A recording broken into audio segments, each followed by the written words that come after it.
This is an NBC News Special Report. Here's Tom Yamas. And good day. We are coming on the air right now with breaking news out of the Middle East. Iranian state TV says they've launched missiles on U.S. bases overseas. We know the president right now is closely monitoring the situation from the White House. He's set to meet with members of his national security team in the Situation Room. And we've already seen reports of explosions near Doha and Qatar. This comes after the U.S., of course, conducted strikes on 3 Iranian nuclear sites over the weekend. I want to get right to NBC's chief foreign correspondent, Richard Engel in Tel Aviv. Richard, this was expected. It was unclear when it was going to happen, but it appears for right now Iran is retaliating. It was expected, but it was never clear where a strike like this would come.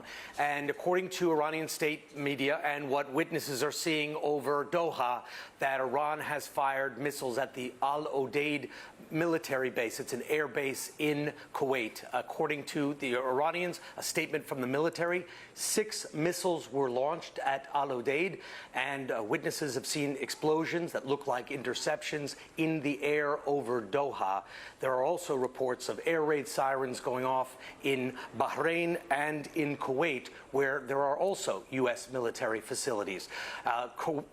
The Qatari government, just before this announcement from Iran and just before explosions were seen in the sky, took the extraordinary step of closing their airspaces, and U.S. nationals and British nationals were told to shelter in place. All of that in just the hours right before this apparent Iranian attack. And then, Richard, we should explain to our viewers, it's unclear what we know at this hour. We are just basically reporting out what we've seen, what we heard, what we believe to be true at this hour right now. The information is still very fluid, but these retaliation strikes have caused injuries before to our American service members. And I'll remind viewers, after the U.S. took out Soleimani, that Iranian commander, Richard, remind our viewers there was that ballistic missile strike on an air base in Iraq that caused so many injuries.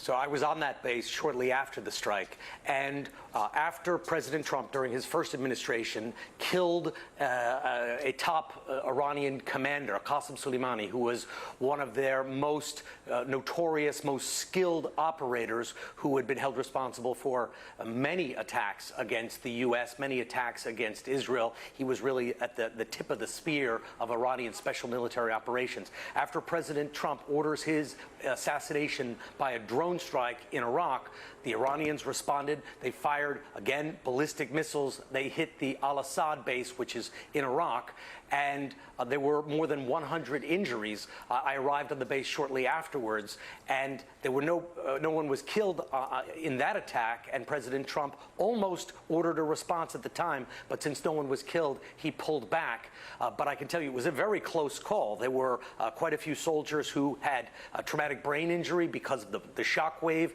The ballistic missile almost hit a mess hall. Several people only survived because of where they happened to have been standing, and had they been a few feet in other places, they could have lost their lives. In this case, what we know is based on what we've seen. We've seen images of explosions in the sky over Doha. The Qataris have closed the airspace, and the Iranians say they fired these 6 ballistic missiles at the Al Udeid base in Qatar, which is the largest U.S. military installation in the entire Middle East, generally housing about 8,000 troops. It is a massive facility. We should also mention, just geographically speaking, these countries that have now been targeted, that we believe have been targeted by Iran, are much closer than Israel, so those missiles can get there at a much faster pace. I do want to go to Gabe Gutierrez, who's monitoring everything from the White House. Gabe, the last information we got is that President Trump is monitoring this inside the Situation Room. What else do we know? Yes, Tom, there's a lot of activity here at the White House. And just a few moments ago, I spoke with a senior White House official who did tell me the president was in the Situation Room, along with the Secretary of Defense, Pete Hegseth, and also Chairman of the Joint Chiefs of Staff, General Dan Kane, along with other officials watching this all unfold. Now, as you were saying, it's still very early in this potential attack, but White House officials are watching this. Now, the president was supposed to have a meeting with his national security staff in the Oval Office, a little unusual. Usually that happens in the White House Situation Room. That was supposed to happen at 1 o'clock. As we understand it, though, the president is still in the Situation Room right now. The senior White House official that I spoke with could not confirm any details of any possible explosions in Qatar. But again, it is still very early. Now, Tom, we should mention that over the last several days and yesterday, the Department of Homeland Security issued a new bulletin, not just concerning Americans abroad, but also Americans here inside the United States, warning of a heightened threat environment. And we also know that according to NBC News reporting, two U.S. officials as well as another person familiar with the matter, that President Trump was warned through an intermediary during his trip to the G7 summit in Canada that if the U.S. were to conduct an airstrike against Iran, that Iran could retaliate by activating sleeper cells within the United States for a potential terrorist attack. Again, that's according to two U.S. officials, that warning coming last week. But as for the latest in this attack, and yes, Tom, I'll send it back to you. Just stand by for us for a second. We are getting new video in. You can see it on the left hand of your screen there. I'm going to ask the control room to tell me what we're looking at here so our viewers understand what we're looking at. This is Qatar. This is Doha. The skies over Doha earlier tonight. You can see what looks like those flashes in the air. They seem to be coming down. Unclear at this point if those are indeed the missiles being fired from Iran and then the air defense systems intercepting them. We'll know more in the coming minutes. Iran's armed forces has just put out a statement saying they've targeted the Al Udeid air base in Qatar there with a devastating and powerful missile attack. These might be some of those missiles either intercepted in the air or as they're coming down. We're going to learn about that shortly. We're also going to get a check-in with our Courtney Cuby soon, who's getting up live for us at the Pentagon. Gabe, while I have you, remind our viewers, what did President Trump say in the hours and days after that strike on Saturday night on the nuclear sites in Iran? If Iran were to retaliate, what has President Trump promised? Well, President Trump, along with administration officials, have promised overwhelming force if Iran were to retaliate against the United States. Secretary of State Marco Rubio, who also happens to be the interim national security advisor, he warned Iran against this. So did the Vice President J.D. Vance. We'll have to see the extent of this attack, Tom, and whether the U.S. makes the calculation that some sort of escalation is warranted. It is too early to tell, of course. Again, according to a senior White House official, the president monitoring all this from the Situation Room, and this is certainly some of what he will have to weigh. What type of retaliatory response does he escalate this somehow, depending on the extent of the attack and whether there are injuries, potential injuries to American forces or not? But President Trump had warned Iran not to do this. The Iranians obviously feeling that they were forced into some sort of retaliatory response after those U.S. airstrikes. Now, Tom, I should mention, we have not seen the president on camera since late Saturday evening when he announced those U.S. airstrikes. We have heard from him, though, several times as he's posted on social media. Late yesterday, he did float the idea of potential regime change in Iran. Now, administration officials have been very clear that that is not the military posture of the United States. Just this morning, White House Press Secretary Carolyn Leavitt reiterated that, said that the U.S. was not calling for regime change in Iran, but if Iranians were to see what was unfolding and want to overtake their government, that's how regime change would be possible. Still, in the region, it is being seen as very inflammatory language, the president even mentioning the possibility of regime change. The president also saying that there was monumental damage done via those airstrikes in Iran. We're still getting a full assessment of that. But again, we're waiting to hear the latest here from the White House on these latest strikes as the president monitors this Gabe, stand by for us. I want to go to some new reporting that Keir Simmons, our chief international correspondent, has. He's in Erbil, Iraq tonight, and he has some new reporting on what's happened in Qatar tonight. And, you know, the Al Udeid Air Base, Keir, as you know, it's our largest air base, military installation in the Middle East. Iran has said they're fired missiles at it. What do you know? Yeah, Tom, I'll just tell you where we are right now. We're in Iraq, in northern Iraq. Behind me is a U.S. base. We have not seen any strikes on that base yet. There have been reports that another base in Anbar province here in Iraq is being targeted. But, Tom, I've been communicating with a Gulf diplomat who tells me, and this was, I'm going to tell you, I think around about 10, 15 minutes ago, that at that stage, the base in Qatar had not been hit. There are reports that there haven't been casualties, but that was what I was told 15 minutes ago. But we now have a statement from Qatar about this attack, and I'm going to read some of it to you, Tom. The state of Qatar strongly condemns the attack that targeted the base by the Iranian Revolutionary Guard. We consider this a flagrant violation of the sovereignty of the state of Qatar, its airspace, international law, and the United Nations Charter. We affirm that Qatar reserves the right to respond directly in a manner equivalent with the nature and scale of this brazen aggression in line with international law. We reassure that Qatar's air defences successfully thwarted the attack and intercepted the Iranian missiles. So that statement, I'm just reading this myself, Tom, so that statement confirming what I was told a short while ago by a Gulf diplomat, that in fact the Qataris believe that they managed to prevent this attack from hitting its target. A detailed statement, reading now on from the statement from Qatar, a detailed statement regarding the circumstances of the attack will be issued by the Ministry of Defence.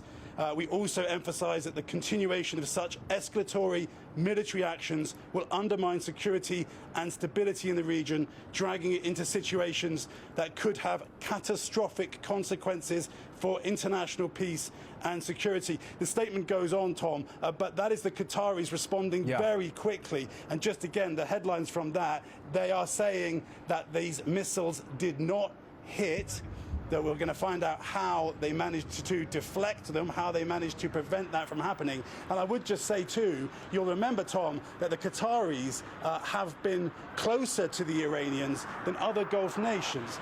They have been trying to mediate, and yet it was Qatar that first closed its airspace, and their first reports of missiles heading towards the Gulf came from Qatar. So we'll have to unpick in the hours ahead exactly why that is the case. Again, Tom, we are in Iraq, in northern Iraq. Yes. That is a US base behind us. So far, we have not seen any strikes on that base. Yeah, the blinking lights we see there in the distance. Keir, we appreciate your reporting. Please stand by. We have new video that we've been showing you on the left hand of your screen that's been coming in from Doha tonight. You can see the missiles in the air and either the air defense systems intercepting them or those missiles trying to punch through, trying to land at the Al Udeid air base there in Qatar. Richard Engel has new reporting just in from Iran. Richard, what do you know?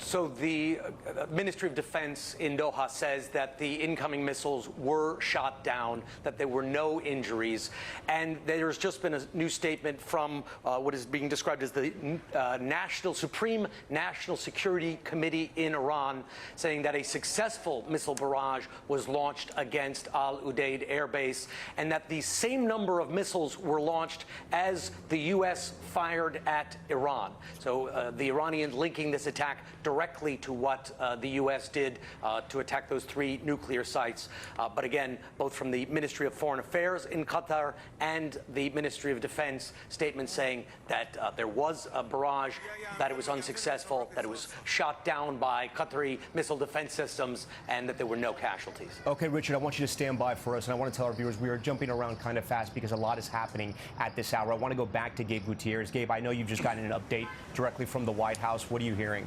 That's right. Well, the president is still in the Situation Room, Tom, but as I was earlier saying that he was monitoring the situation in Qatar, we're also now learning that the president also monitoring imminent threats in Iraq and Bahrain. Again, not just Qatar, but 3 separate countries where U.S. forces are stationed. The president and his national security team, including the Secretary of Defense and the chairman of the Joint Chiefs of Staff, monitoring not just Qatar, but also what the White House refers to as imminent threats in Iraq and Bahrain. We have no further information other than that, but certainly this is something that the administration watching very closely throughout the region, Tom. As we've mentioned, Al Udeid is the largest military installation that we have in the Middle East. I want to bring in Courtney Kuby. She's reporting live for us tonight from the Pentagon, today I should say. So Courtney, my first question to you, walk our viewers through why this airbase, this military installation is so important to us, and what you think they've done to sort of protect our brave men and women who are serving there. Yeah, so Tom, as you mentioned, it's the largest base. It's enormous, frankly, the sprawling base out in the middle of the desert. But there are about 5,000 Americans who are there at any given time. There are a number of different air wings there, but it has played a critical role in the region for the last 2 decades plus. That is because U.S. military jets, fighter aircraft, surveillance aircraft, all kinds of different aircraft were coming and going out of there during the war on terror. They were flying out of there largely into Iraq, but into other locations as well. It's not just that, though. They continue to play a role right now, whether it's surveillance, whether it's, support to other nations, whatever it is. That base has been very active. It is also the headquarters for all air operations in the entire region. There's a location there known as the CAOC. It's the Combined Air Operations Center, and it basically is this watch floor, this hub, where all air operations for the entire region are run. Candidly, the reality is the operations that occurred the other night, they were extremely, covert. They were B-2s that flew out of the U.S., but they would most certainly have been monitored by that CAOC at Doha, at Al Udeid. It's also known as the forward headquarters for U.S. Central Command. So the main headquarters is down in Tampa, Florida, but the forward headquarters is there. It is a very important base, and it is one that the U.S., again, has been operating out of for some time. Now, we are speaking to defense officials. They are looking into these continued, the video that you just showed that appears to be air defense systems employed there. At Al Udeid, they have a very robust air defense system, frankly, because of all of the activity in the region over years and because U.S. aircraft have been flying out of there into, at times, dangerous and enemy airspace. They have an extremely strong air defense system that includes Patriots. Now, those have the ability to shoot down missiles. The Qataris also have their own air defense systems. Obviously, they're in the country. But another thing to keep in mind, Tom, Al Udeid is actually a Qatari base. It is owned by the government there. The U.S. military operates out of there, but it is not actually a U.S. installation, Tom. All right, Courtney Kube, stand by for us there as well. I'm going to ask our control room if they can give us a bigger map of the region to sort of show where that military installation is right now in Qatar. I want to bring in retired U.S. Army General Barry McCaffrey. Barry, we just heard from Courtney there about the air defense systems that we have, but again, our brave men and women are on this base right now. They are so close to Iran, just across from the Persian Gulf. We're not going to call them sitting ducks, right, because we have those air defense systems, but walk us through what those brave men and women are going through right now, the air sirens that may be going off, and the defensive posturing they may be taking right now as they come under attack from Iran. Well, these are an expected outcome at a sort of a minimum for the Iranians to respond to the U.S. attack on the 3 nuclear sites. Giant cluster of U.S. naval power in the region, 2 carrier battle groups, 20,000 sailors at sea. Bahrain is really their command, control, and maintenance spot. That may have been under attack. Al Udeid, as Courtney explained, a major asset for the United States in terms of CENTCOM forward headquarters is really there, but it's also command and control of air power in the region. And finally, Kuwait, we still have a continuing ability to put ground combat forces into Kuwait, fallen and pre-positioned equipment. So it looks as if possibly the Iranians are going to strike all 3. Hopefully, it will be largely ineffective. Hopefully, it will satisfy their need to say they did something, and we can pursue a course of action to get back to the negotiating table and get arms control inspectors on the ground. All right, Barry, stand by for us. I want to go back to Richard Engel. Richard, walk us through. You've been on so many of these bases right now, and you can just imagine what our troops are going through right now as Iran launches this retaliatory strike right now, ballistic missiles potentially. It looks like so far Qatar has been able to intercept a lot of those missiles, but you never know. Even in the Iron Dome, sometimes they miss missiles. What's happening right now on the base, do you think? We're hearing that things are quite calm in Doha right now. This base is outside of Doha, but people are back on the streets. This was a relatively short barrage, and according to the Ministry of Defense in Doha, it was successfully destroyed. No casualties, no indication at this point that it is an ongoing event. So as Barry McCaffrey was saying, General Barry McCaffrey, perhaps this is over for the time being. Perhaps this was Iran's response, firing at a very hard target that would be difficult to penetrate. And the U.S. appears to have had some advance warning. Tom, just yesterday we were talking on Nightly News about how U.S. officials, two of them, telling NBC News that they were particularly concerned about this first 48-hour window after the Americans attacked those two sites. Earlier in the day, an order went out for all Americans and British nationals in Qatar to shelter into place. Shortly before the missiles started flying, the airspace of Qatar was closed. So there were precautions. It seems that they may have seen this coming, had some intelligence indicating that this was on its way. And then, according to Iran, at least 6 missiles sent from Iran in what it's describing as a joint operation between the Iranian army and the Revolutionary Guard. They're describing it as a powerful and devastating attack. Qatar saying just the opposite, that everything was shot down.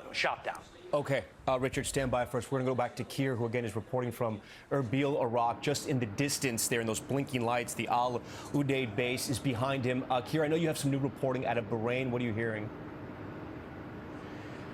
Hey, Tom, so this is a separate base from Al Udeid behind me there. This is the Erbil base, it's still, though, a U.S. base, probably the closest base to Iran. So we are watching closely, as you can imagine, to see if any munitions land here. But let me just give you a little bit of news. I've heard from another senior Gulf diplomat who has told me, and this was communication just a few minutes ago, who's told me that there have been no strikes in Bahrain at this stage. Bahrain has not seen anything hit so far. Meanwhile, we are hearing from Iran's National Security Council.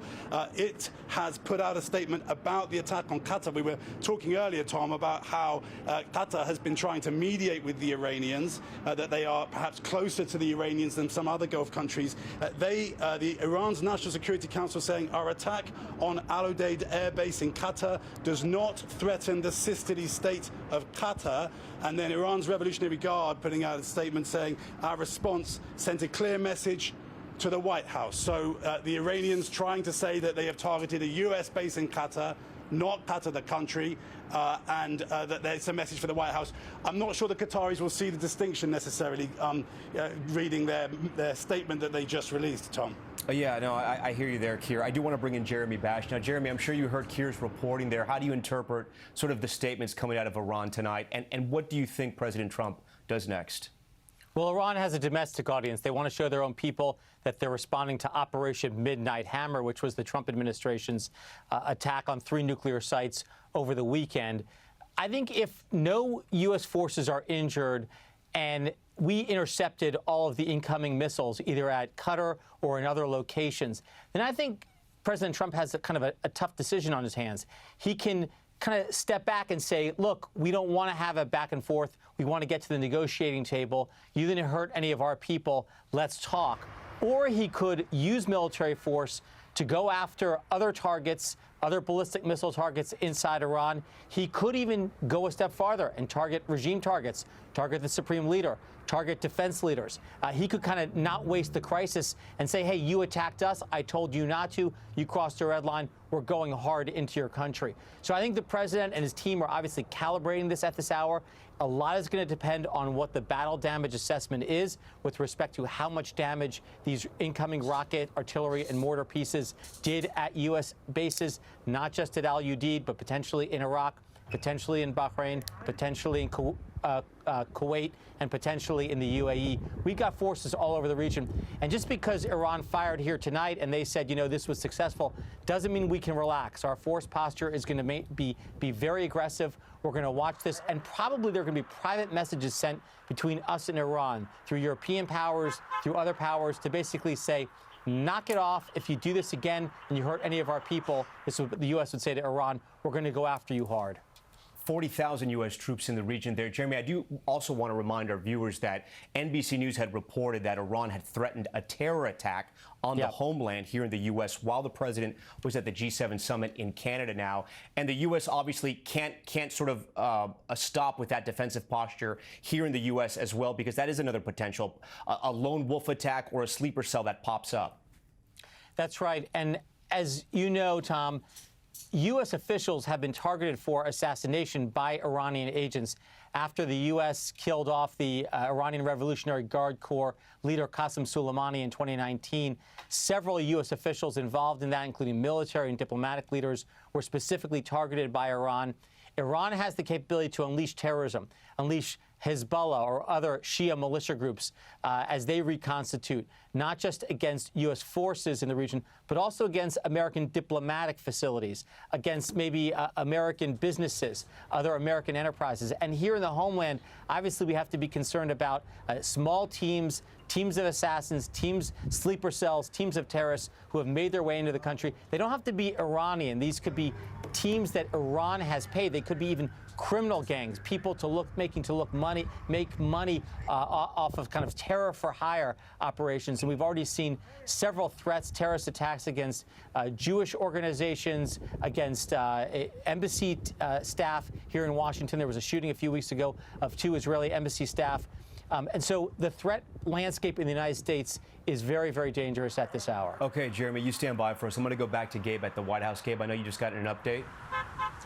Hi there, Tom. Well, the president's still monitoring all this from the Situation Room as far as we know, and no update directly from White House officials. But something I did want to point out, Tom, is that several hours before this attack unfolded, the U.S. Embassy in Qatar had issued a shelter-in-place notice. Now, that raises the question, is it possible that the Qatari government in some way may have had advance notice of the attack? Let's be very clear. We do not know if that's the case, but it does raise the question if Iran may have notified some of the other countries in the region ahead of this attack. The White House is still monitoring the extent of this, whether there may be any injuries or the extent of the damage to any U.S. assets in the region. But it is curious that several hours before this attack unfolded, the U.S. Embassy in Qatar did already put out a shelter-in-place notice, so perhaps trying to minimize injuries, Tom. 8:30 at night in Qatar right now, 1:30 here in the East Coast. I do want to go back to Chief Foreign Correspondent Richard Engel, who is live for us in Tel Aviv. Richard, I know you have new reporting out of Qatar, but also after that, update our viewers about what's happening in Israel right now and if anything has happened there tonight. So the Ministry of Foreign Affairs in Qatar just put out a statement calling for an immediate cessation of hostilities by all parties and a return to the negotiating table. So they would like to see this over. They want all parties to stop and to resume a diplomatic process. But you asked about Israel. Israel just overnight has begun to change what it is targeting in Iran. There was an Israeli strike confirmed by the Ministry of Defense here that Israel struck the Evin prison in Tehran. Israel's attacking what it describes as tools of Iranian repression. They also targeted the Basij offices and headquarters. Now, the Basij are a military force that the Iranian government, the Iranian theocracy, has used for domestic repression. So when you take them together, they also attacked a police headquarters. They are taking away the Iranian abilities, Iran's ability to maintain law and order at home. And that is a different kind of attack. You're not just attacking their ability to project power, their missile sites. Israel is still doing that as well on a daily basis, attacking their missiles, missile launchers, aircraft, helicopters. Israel also this morning attacking the entry route to the Fordow military facility. But different this time, attacking the domestic agencies that keep the regime in power. Richard, you know, we've been able to get sort of a snapshot of Iran's modern military strategy, if you will, over the last year, going back to that drone strike there in Israel, and then the statements that came out after that. Seeing tonight what's happened so far, Richard, seeing what Iran has put out so far, what sort of are you reading from the tea leaves? And again, this is combat. It could change at any moment, but what are you seeing tonight? This seems to be a relatively limited response by Iran. It seems to be a response that Iran would have known would be largely unsuccessful.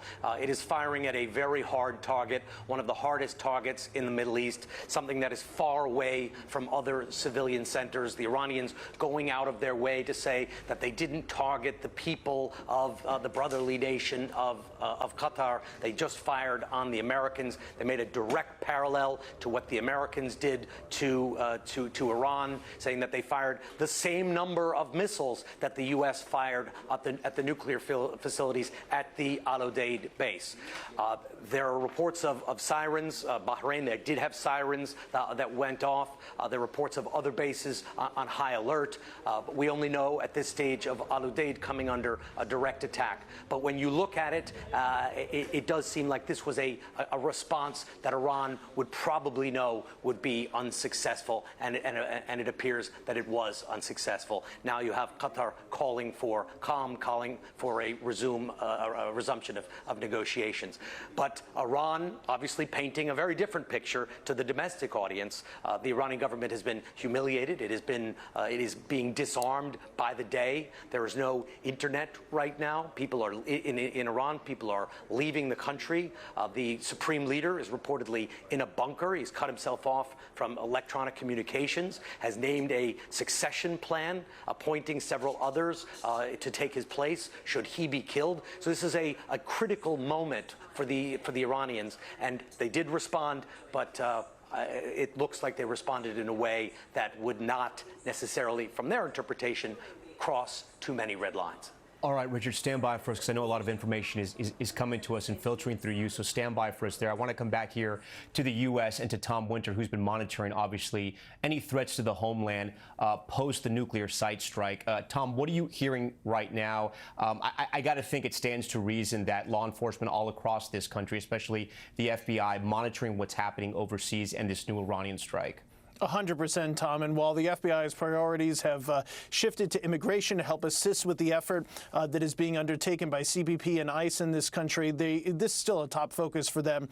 The threat for Iran and the various joint terrorism task forces around the country, which are comprised not only of FBI agents, but from representatives from local and state police departments, are focused on this threat, particularly after those airstrikes on Saturday. So it's really threefold. One, they're particularly concerned about individuals that are angered or upset by what's going on in the Middle East, and that could be at Israel, that could be at because of what's going on in the Gaza Strip, that could be because of what's going on in Iran.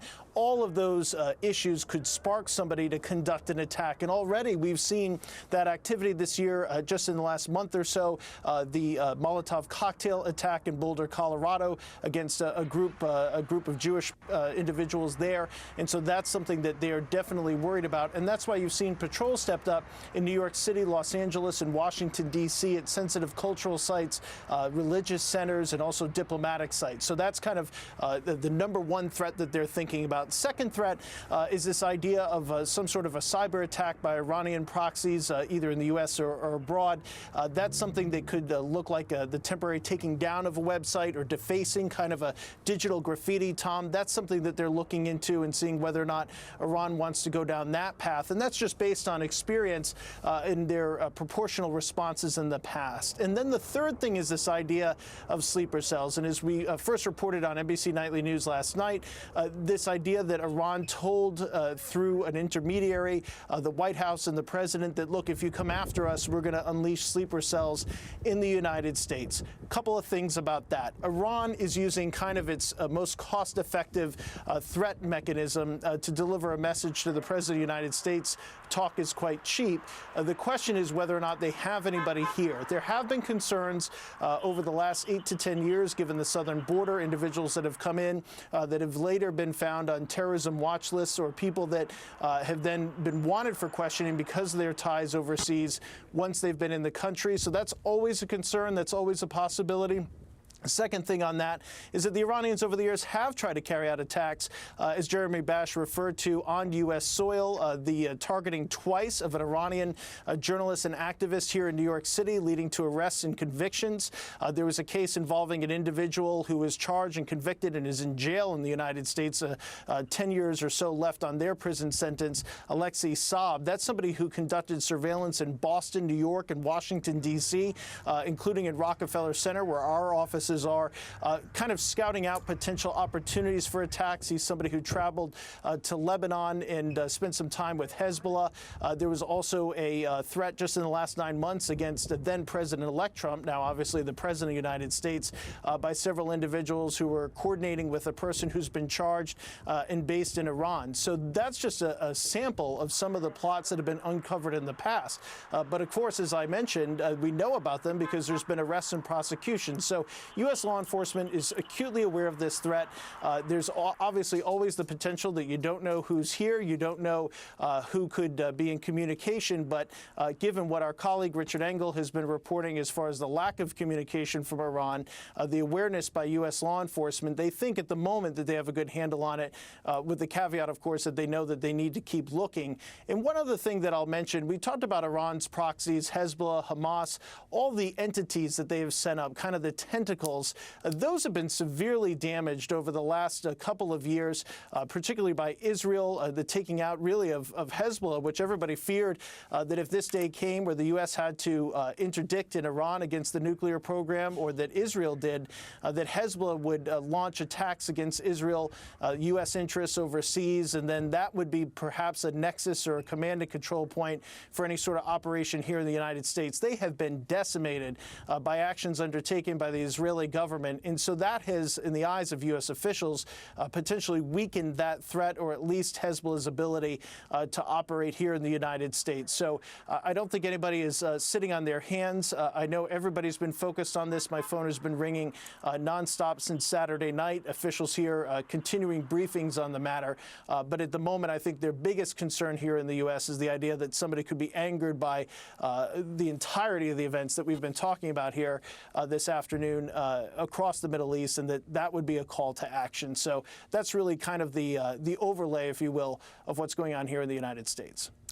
Tom Winchell, we thank you. If you are just joining our coverage right now, we have been following the breaking news over the last hour, Iran and its retaliatory strikes on a U.S. airbase in Qatar. From what we understand so far, Iran has launched several missiles at that airbase, but they have been intercepted by Qatari forces or by the U.S. forces as well. We understand that the airspace has been closed there, along with the UAE and Bahrain. Bahrain also sending off air sirens as well, but it's unclear if anything has happened in that country. We have several reporters in the region that have been following this in real time, along with our teams at the White House, spread out across Washington and the Pentagon as well. I do want to go back to Keir Simmons, who is in Erbil, Iraq. And Keir, I know you have some new reporting about what has and has not happened there in Iraq, not too far from Iran.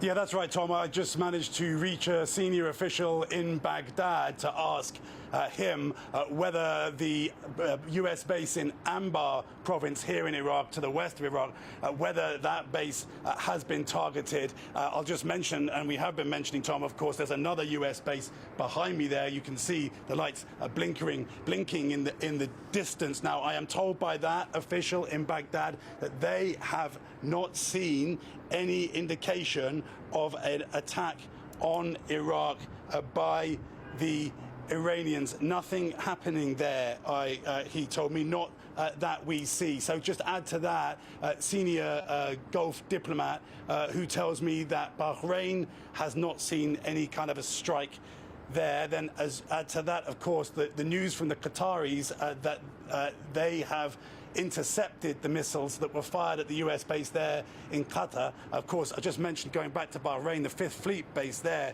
Tom, so it would be a potential target. So far, has not been struck. That doesn't mean there weren't missiles fired at these countries, simply that no missiles have had any impact, according to the diplomats and officials who I'm speaking to across the region. Another Gulf diplomat telling me that Saudi Arabia has not seen any strikes against it, and that diplomat confirming their understanding that at this stage it is uniquely Qatar that has been targeted. But the evening is still, with this, what are we, about an hour ago that this began, Tom? You know, there's still time through the evening to see what we get from the Iranians.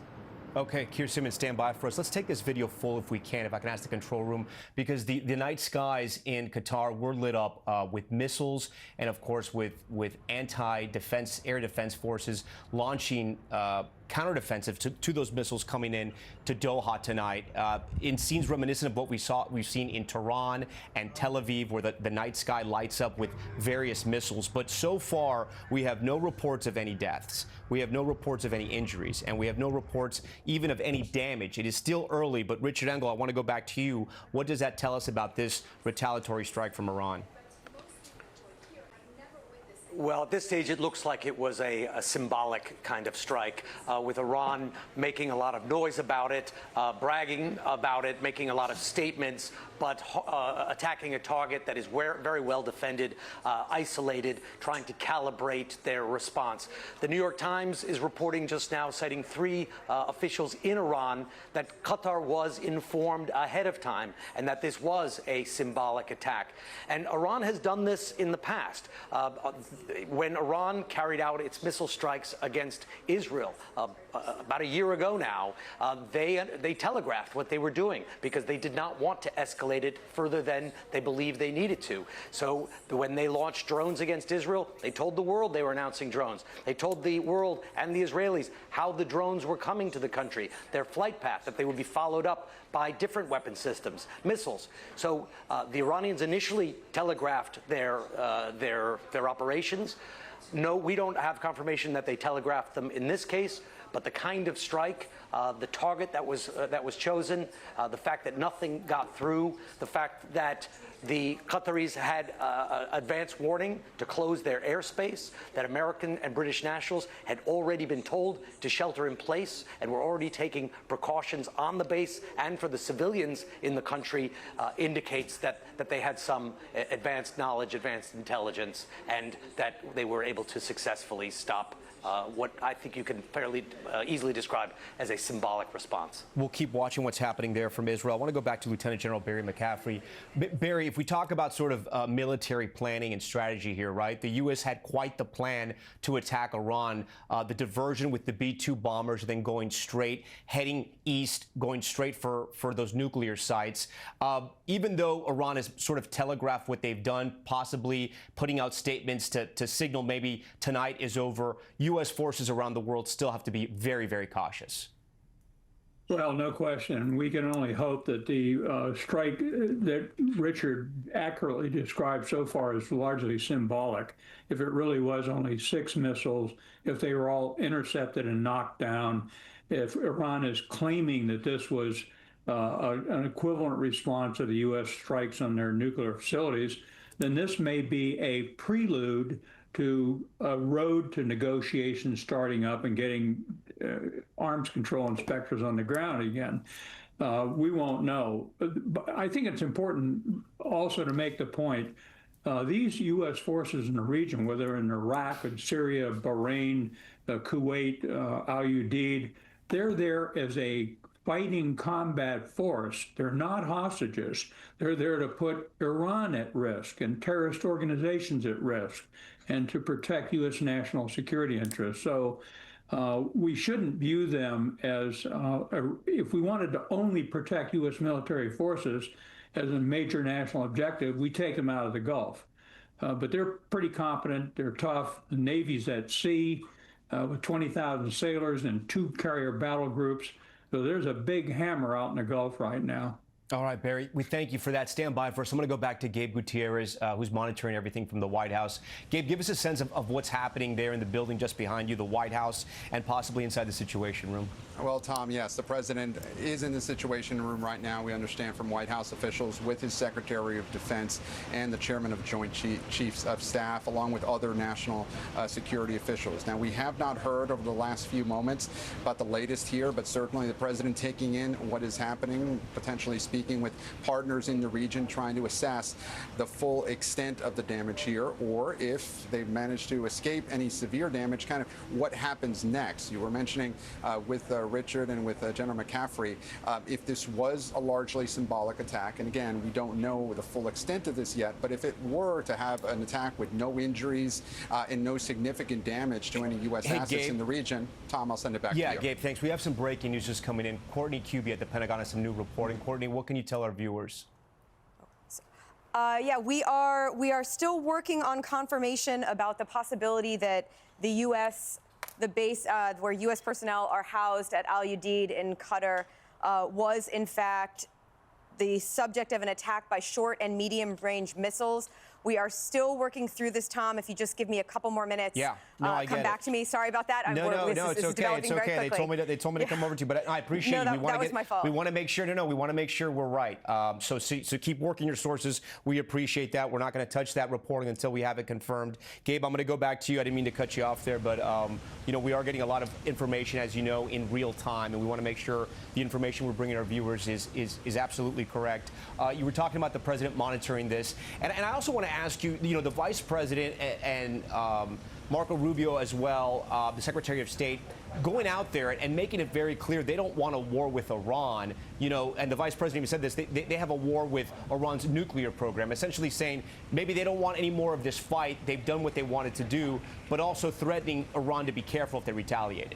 Yeah, certainly. And look, it's highly unlikely and actually almost impossible for Iran to get that same message, at least for their domestic audience. They see it as the U.S. at war with Iran. But you're right. Administration officials have been very clear and reiterated over the last 48 hours or so, or less than that, that the U.S. is at war with Iran's nuclear program. The president himself, though, in his social media post late last evening, floating the idea of regime change, seemed to suggest that maybe that wasn't the full extent of the U.S.'s ambitions. But this morning, Press Secretary Caroline Leavitt said that there was no change in military posture, that the focus of any campaign by the U.S. in Iran would be focused on Iranian nuclear capabilities. But as we watch this, Tom, another question will be, how long will the president be in the Situation Room monitoring this? We were expecting him to meet with his national security staff in the Oval Office. Unclear if perhaps that meeting could have opened up to press. That sometimes tends to happen when the president meets with officials in the Oval Office. We have not heard from him on camera since late Saturday evening. But the latest here from the White House, Tom, the president monitoring the situation with top national security officials in the Situation Room. Gabe, I thank you for that. I think we are ready. Our reporting is ready as well. We're going to go back to Courtney Kuby now, who has been working her sources, so plugged in there at the Pentagon. Courtney, what can you tell our viewers now? Yeah, Tom, I'm sorry. It is developing very quickly here. So we now have, according to 2 U.S. officials, that in fact Iran did fire short and medium range missiles at Al Udeid. They were shot down by air defense systems. There are no reports of any casualties at this point. The officials telling us that attack has ended. The reason that I'm saying there were no reports of any casualties at this point is, remember what happened after the U.S. killed Qasem Soleimani in Iraq. Iran retaliated with a number of ballistic missiles fired at at Al-Assad, a base in western Iraq that houses U.S. troops. And while in the immediate aftermath of those missiles being fired, and remember, in that case, they actually did impact the base. There were initially no reports of major casualties, but then as time developed, there were a number of service members and even civilians who developed cases of traumatic brain injury and other sort of concussive blasts. Now, at this point, again, no casualties, no injuries reported. The belief is that all of these missiles were, in fact, intercepted. There was no impact. We are asking about sort of the next steps here, of course, and that is, remember, when you shoot down a missile, there can be debris that can fall to the ground if there's anything that was impacted by possible debris falling to the ground, and we're still working on some of the specifics about those short and medium range missiles, specifically how many were fired and exactly how close any of them actually got to Al Udeid. Again, this is developing very quickly, but U.S. officials now, in fact, confirming that Al Udeid, the base housing up to 5,000 Americans in Qatar, was targeted tonight by Iranian missiles. Now, remember, we've been talking about this over the last several days, but as the tensions increased between Israel and Iran, as they continued to trade fire back and forth, and as the U.S. started talking about the possibility of the military strikes that occurred in Iran over the weekend, the U.S. took some mitigating measures to try to protect Americans and assets from the possibility of this sort of a strike by Iran. That included moving some aircraft out and some personnel. But we do not have indications that the base was fully evacuated in advance of this attack, Tom. And then, Courtney, you know, the Trump administration has been very clear that they don't want a long-term war with Iran, right? But what are you hearing from inside the Pentagon? Is it still just too early to know if there is another strike from the U.S.? I mean, we're still sort of getting all the information in from this retaliatory strike, but with no injuries so far, no casualties that we know of, and we're waiting on if there's even any damage so far. Does the U.S. have to flex any muscle in retaliation to this kind of strike? Yeah, I imagine that the U.S. going into the strikes in Iran over the weekend had a number of plans in place for what they could do if, in fact, Iran retaliated, and sort of the levels of retaliation, right? So there's what we're seeing right now, which is an attack on, at this point, one installation with the U.S. in the region. It seems at this point it was unsuccessful. Officials again telling us that at this point it is over. But if there hasn't been damage, if there have not been casualties, is it possible that the U.S. is not going to respond? Again, I point back to after the Qasem Soleimani death, after the U.S. took out Qasem Soleimani in Iraq, Iran retaliated. You know, there can be these back and forths, but they sort of can also fizzle out if, in fact, there's no deaths incurred or no infrastructure. But I imagine that is the top topic of conversation right now in that Situation Room and among defense officials. And no matter what, I imagine that they are presenting options to President Trump as we speak, or drawing up new options should he decide that he wants to respond back to what is at this point, appears to be retaliation by Iran for the U.S. military strikes in Iran over the weekend. All right, Courtney, you stand by for us. When you get any new reporting, we will come right back to you. I'm going to go back to Richard Engel, who's reporting from Tel Aviv tonight. He's been covering all the developments that have happened between Israel and Iran, and now, of course, the U.S. and Iran.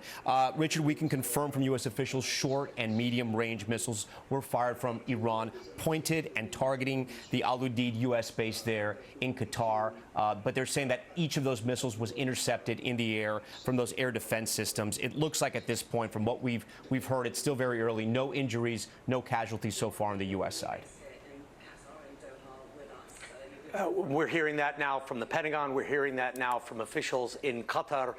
And most critically, both sides are saying that it appears to be over. That is a fundamental part of all of this. Iran got a response. They fired on a military target, not close to civilians in Qatar. The attack shot down U.S. military bases, had already been on high alert, and Qatar in particular had been on high alert with the airspace closed shortly before this attack, and American and British citizens told to shelter in place. So they were prepared for something. It is over. Seems that there are no casualties, according to both the Qataris and the Pentagon. And as you were talking earlier to General Barry McCaffrey, who's been in these situations before as a four-star retired American general, these troops are not there as sitting ducks. They are not hostages. They are there to be CENTCOM's forward operating position. They are there to carry out strikes against Iran, and Iran is saying it responded in a legitimate way, and perhaps this could open up a door for negotiations. That is what Qatar says it would like to see. Now we will see if President Trump agrees. Richard Engel reporting for us from Tel Aviv tonight. Richard, we thank you. I'm going to go back to Gabe Gutierrez to check in with the White House, and as the president monitors all of this.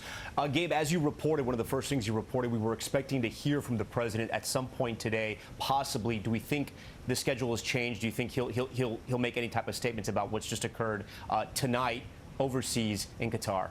Well, that remains to be seen, Tom. Certainly, the president, not shy in front of cameras, likes to address the American public when he can in these types of situations. Now, what we had been expecting earlier today was a national security meeting in the Oval Office that had not been opened up to press, but as sometimes is the case in those situations, the president does bring cameras in. Right now, we are trying to reach White House officials to see if there has been any change to the schedule. We have no indication of that yet. As far as we know, the president and his top national security staff are still in the Situation Room monitoring all this. But picking up on where Richard left off, if there was an attack where the missiles were intercepted, no U.S. casualties, certainly that will be seen as very good news from the White House. And then probably what they're also discussing now is what, if anything, will they do to retaliate, or will this perhaps be an opening for some sort of peace talks with the Iranian government, something that the White House had been calling for,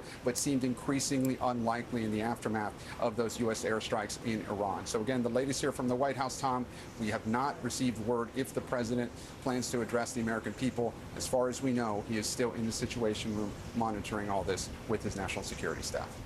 All right, our Gabe Gutierrez reporting from the White House. If you've been tuning in, we have been following the developments out of Iran and Qatar. Iran launching a retaliation strike over the U.S.'s strike on their nuclear sites over the weekend. From what we know right now from two U.S. officials, the Al Udeid base there in Qatar was targeted as the largest U.S. military installation in the Middle East, up to 5,000 American service members working there, civilians and soldiers alike, all members of the U.S. forces there. From what we're hearing from the U.S. officials, short-range and medium-range missiles were fired at the base, but they were intercepted by air defense systems.